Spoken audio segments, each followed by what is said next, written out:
Is the newly re-elected congressman representing our area. 7th, right? 5th district now. District. Now it's the 5th district. 5th district Congressman Tim Walberg. Hi, Tim. Good to be with you.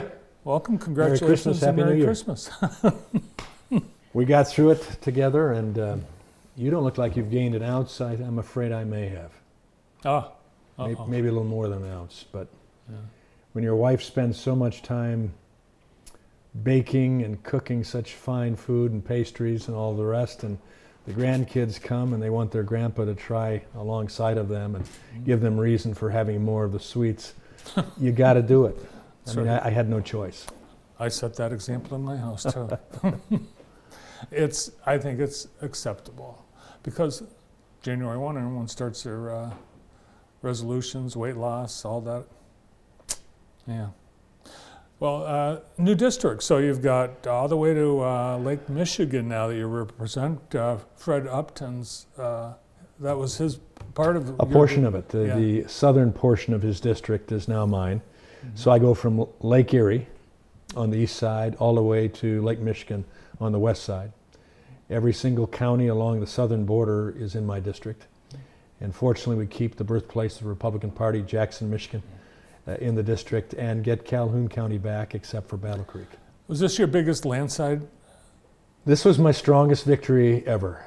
Both primary and general were very strong, and we didn't know how it would work out. It was in some areas pretty wild. You know, you had the Trump component, the anti-Trump component, speaking of the Republican voters.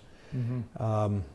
While I had President Trump's endorsement, yet I think there were plenty of people understood that we represented them according to the principles that we espoused ourselves, and so had good success. And now I've got to prove it to the people that they voted right. Well, now that since you brought up former President Trump, he's already declared he's going to run again for president. Are you going to be a supporter of his? I'll be looking at all of them. I will support our nominee. Trump's policies were excellent. I mean, the fact that we came through COVID in the way we've come through it economically, the business, manufacturing, etc., that was his policies. It was frustrating just this past week voting for that horrific omnibus, almost $1.8 trillion, with all sorts of pork in it and provisions.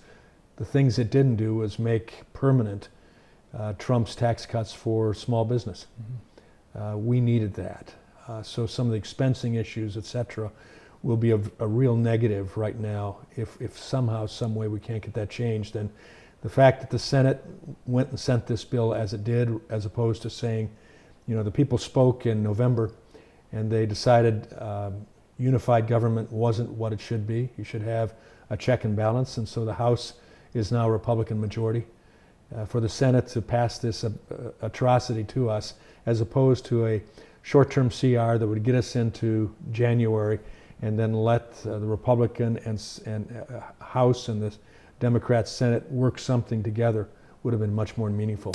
You, along with the majority of Republicans in the House, voted against it. It did pass, both the House, first the Senate, then the House, and it will be signed. The President said he will be signing it. Right. But even though you voted against it, you did have an earmark in there, didn't you? Well, I had several earmarks that were in there. They were put in by the committee.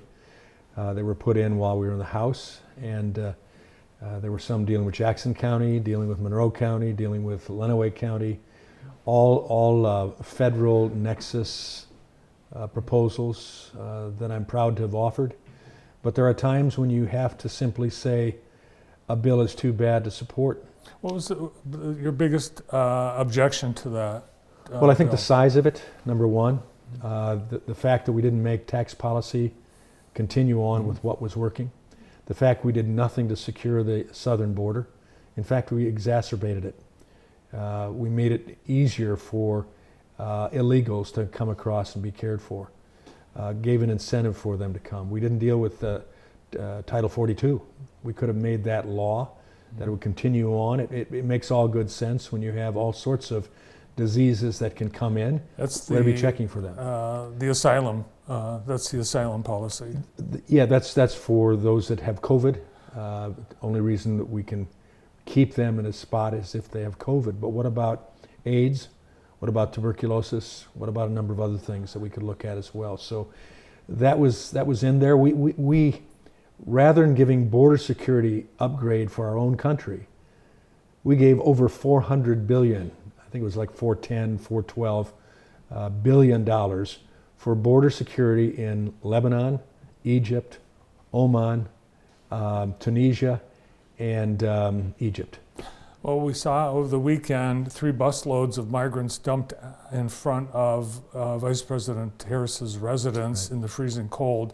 Apparently, they were sent from Texas by Governor Abbott personally. Obviously, this is just not acceptable. Any of us Americans do not find this acceptable. Well, I think we don't find it acceptable. We don't find it acceptable down at the border either.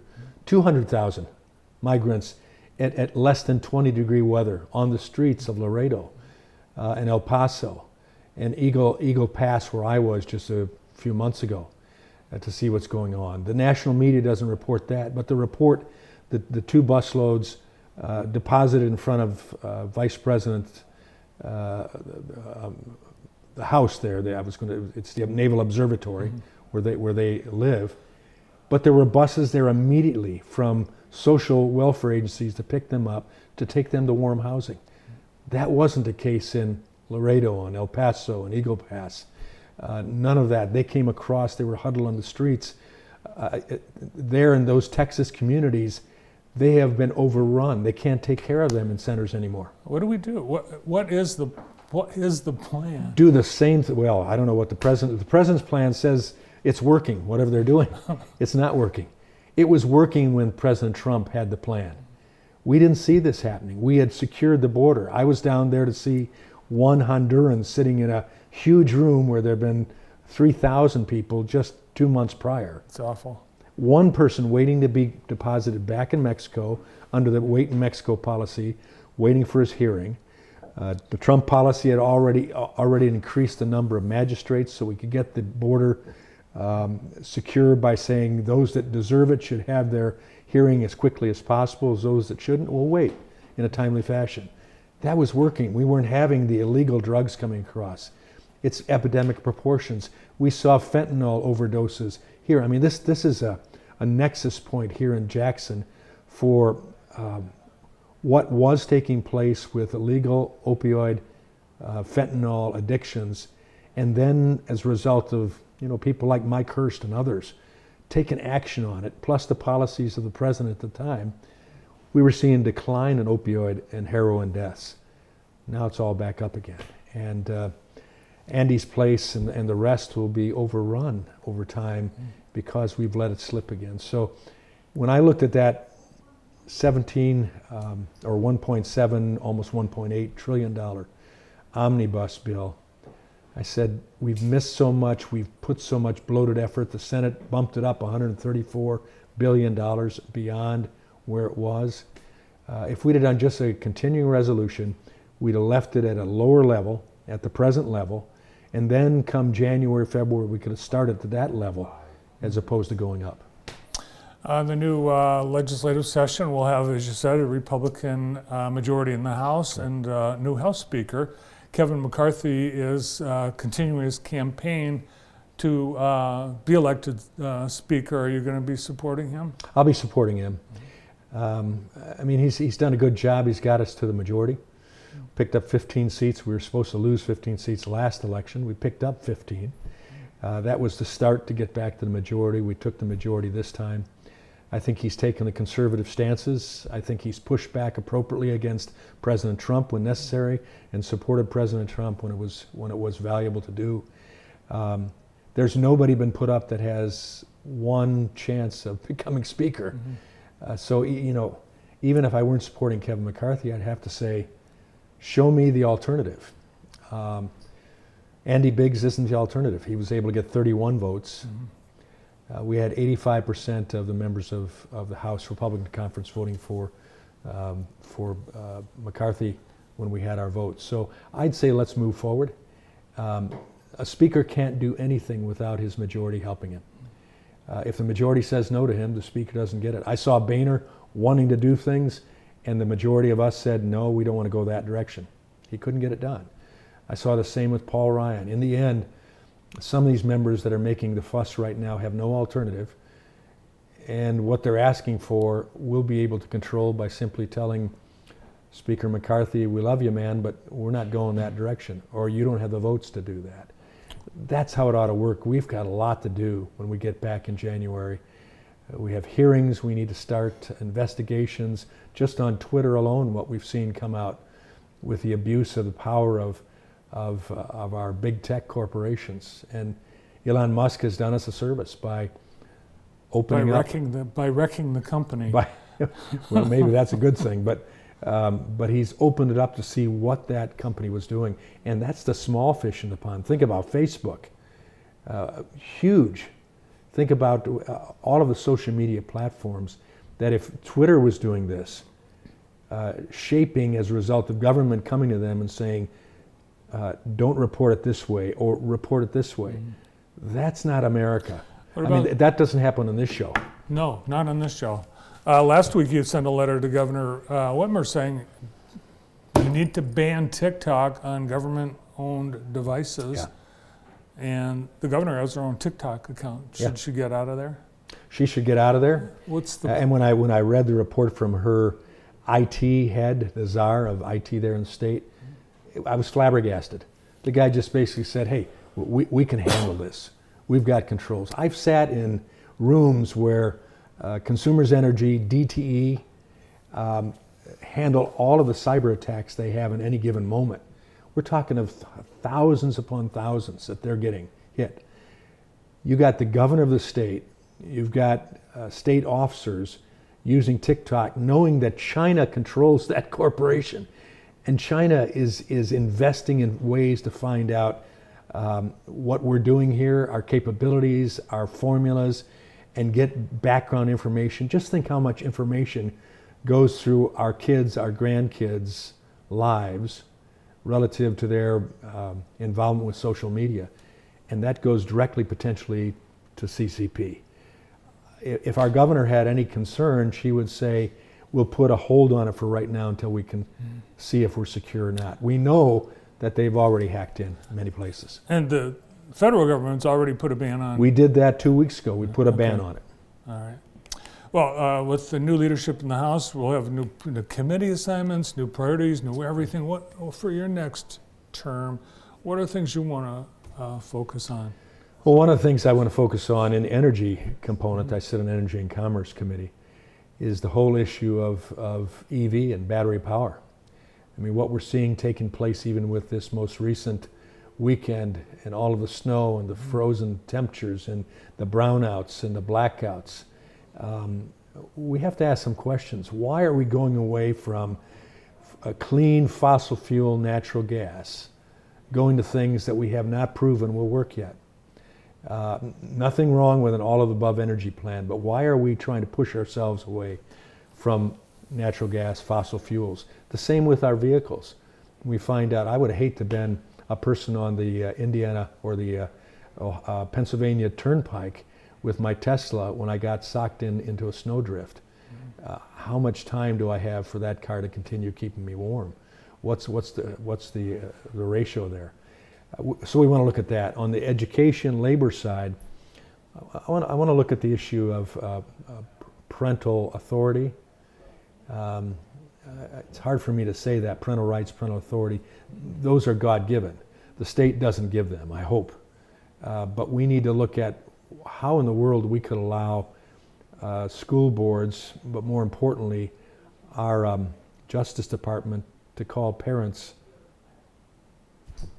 domestic terrorists just because they ask questions at school boards. We have to look at that.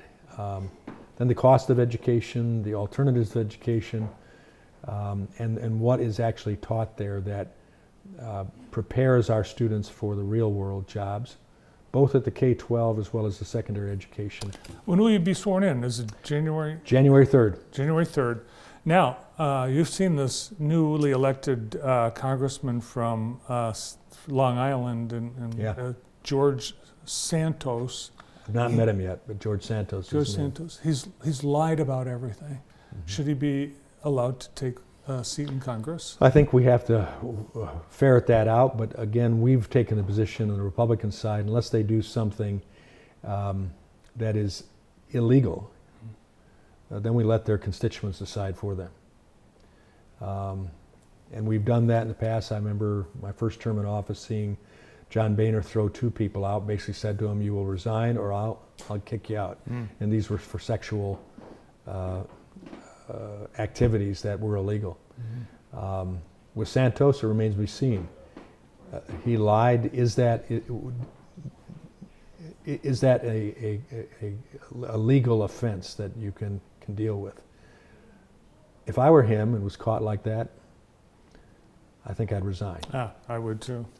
I think at that point you have discredited. The only thing I was told early on in my state legislative career, the only thing you have for sure in your life around here is your word.